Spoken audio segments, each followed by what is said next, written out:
Sir ಸ್ವಲ್ಪ ಆ ಕಡೆ ನೀವು ಜೊತೆ ಹೋಗಿ ಸರ್.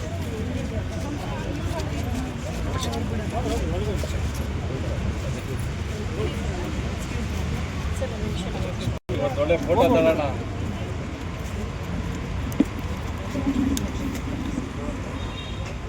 ಇದೆಲ್ಲ ಹಿಂದೆ ಹೋಗಿ ಹಂಗೆ ಮೇಡಮ್ ಇಲ್ಲಿ ನೋಡಿ ಸರ್.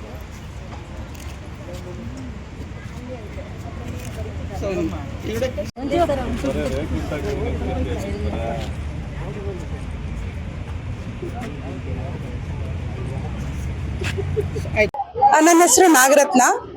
ಡಾಕ್ಟರ್ BR ಅಂಬೇಡ್ಕರ್ ರಥಸೇನೆ ಅಧ್ಯಕ್ಷರಾಗಿ ಈ ಒಂದು ಮಹಿಳಾ ದಿನಾಚರಣೆಯ ಅಂಗವಾಗಿ ಇವತ್ತೇನು ಈ ಪ್ರತಿಭಟನೆಯನ್ನ ನಾವು ಹಮ್ಮಿಕೊಂಡಿದ್ದೀವಿ, ಸರ್ಕಾರದಲ್ಲಿ SCP TSP ಹಣ ಏನ್ ದುರುಪಯೋಗ ಆಗ್ತಾ ಇದೆ, ಆ ಒಂದು ಹಣದಲ್ಲಿ ರಸ್ತೆ ಅಭಿವೃದ್ಧಿಗಾಗಿ ಉಪಯೋಗಿಸ್ತಾ ಇದ್ದಾರೆ, ಬೇರೆ ಬೇರೆ ಅಭಿವೃದ್ಧಿಗಳಿಗೆ ನಮ್ಮ ದುಡ್ಡನ್ನ ಉಪಯೋಗಿಸ್ತಾ ಇದ್ದಾರೆ.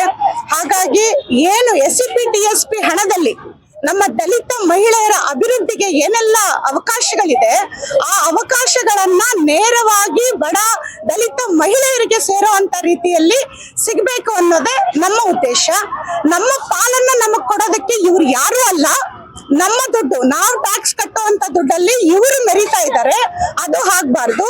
ನಮ್ಮ SCP TSP ಹಣ ಏನಿದೆ ಸರ್, ಈಗ ದಲಿತ ಮಹಿಳೆಯರಿಗೆ ಹಕ್ಕೊತ್ತಾಯಕ್ಕೆ ನಮ್ಮ ಘನತೆಗಾಗಿ ಹಕ್ಕೊತ್ತಾಯನ ನಾವು ಮಾಡಿದೀವಿ. ಇದನ್ನ ತೀವ್ರವಾಗಿ ಅವರು ಹೆಣ್ಮಕ್ಳು ಪರವಾಗಿ ಧ್ವನಿ ಎತ್ತಿ ಕೆಲಸ ಮಾಡ್ಬೇಕು. ಸರ್ಕಾರ ಗ್ಯಾರಂಟಿ ಯೋಜನೆ ಯಾರು ಕೇಳಿಲ್ಲ ಸರ್. ಯಾಕಂದ್ರೆ ನಮ್ಮ ಸರ್ಕಾರ ಏನ್ ಕೊಡ್ತಾ ಇದೆ ಅಂದ್ರೆ ಗ್ಯಾರಂಟಿ 2000 ರೂಪಾಯಿ, ಅದು ನಾವ್ ಯಾರು ಕೇಳಿಲ್ಲ. ನಮ್ಗೆ ಮೂಲಭೂತ ಸೌಕರ್ಯಗಳು ನಮ್ಮ ದಲಿತ SC ಜನಾಂಗ ST ಜನಾಂಗ 101 ಉಪಜಾತಿ ಏನಿದೆ ಅವರಿಗೆ ಕೊಡ್ಬೇಕಾಗಿರೋ ಮೀಸಲಾತಿ ಮತ್ತೆ ಅವರ ಹಕ್ಕುಗಳು ಹಕ್ಕೊತ್ತಾಯನ ಕೊಟ್ರೆ ಸಾಕು ಸರ್.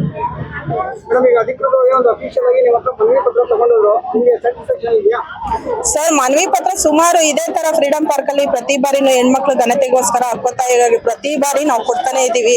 ಸರ್ಕಾರ ತೀವ್ರವಾಗಿ ಅದನ್ನ ಗಮನಕ್ಕೆ ತಗೊಂಡು ನಮ್ಮ ದಲಿತ ಹೆಣ್ಮಕ್ಳಿಗೆ ಏನು ನ್ಯಾಯ ಒದಗಿಸ್ಕೊಡೋ ನಿಟ್ಟಿನಲ್ಲಿ ಇಲ್ಲಿವರೆಗೂ ನಮ್ಗೆ ನ್ಯಾಯ ಸಿಕ್ಕಿಲ್ಲ. ಇನ್ನು ಮುಂದಿನ ದಿನಗಳಲ್ಲಿ ಉಗ್ರ ಹೋರಾಟ ಮಾಡ್ತೀವಿ ಸರ್. ಮೇಡಮ್, ಈಗ ಮುಖ್ಯಮಂತ್ರಿ ಸಿದ್ದರಾಮಯ್ಯ ಅವರು 16 ಬಜೆಟ್ ಯಶಸ್ವಿ ಬಿಡುಗಡೆ ಮಾಡಿ 17 ಬಜೆಟ್ ನಿಮ್ಮ ಪರನೇ ಇದ್ದಾರೆ ಅಂತ ಹೇಳ್ತಾರಲ್ಲ ಸರ್. ಹೆಣ್ಮಕ್ಳು ಪರ ಇದ್ದಾರೆ ಅಂತ ಹೇಳಕ್ಕಿನ್ನ ಹೆಣ್ಮಕ್ಳಿಗೆ ಏನೇನ್ ಸೌಲಭ್ಯ ಮಾಡ್ಕೊಟ್ಟಿದ್ದಾರೆ, ದಲಿತ ಹೆಣ್ಮಕ್ಳಿಗೆ ಯಾವ್ಯಾವ ರೀತಿ ಶಿಕ್ಷಣ ಇರ್ಬೋದು, ಒಂದು ಸಂಘಟನೆಗೆ ಹೆಣ್ಮಕ್ಳು ಬರೋದ್ರಿಂದ ಪ್ರತಿಯೊಂದ್ರಲ್ಲೂ ನಮ್ಮ ಹೆಣ್ಮಕ್ಳಿಗೆ ಒಂದು ಗೌರವನ ಹೆಚ್ಚು ಮಾಡ್ಬೇಕು. ಅಧಿಕಾರಿಗಳು ಮತ್ತೆ ಸ್ಟೇಷನ್ ಮತ್ತೆ ಇಲಾಖೆಗಳಲ್ಲಿ ಪ್ರತಿಯೊಂದು ಇಲಾಖೆಗಳು ಹೆಣ್ಮಕ್ಳಿಗೆ ಗೌರವ ಸಿಗ್ಬೇಕು ಸರ್.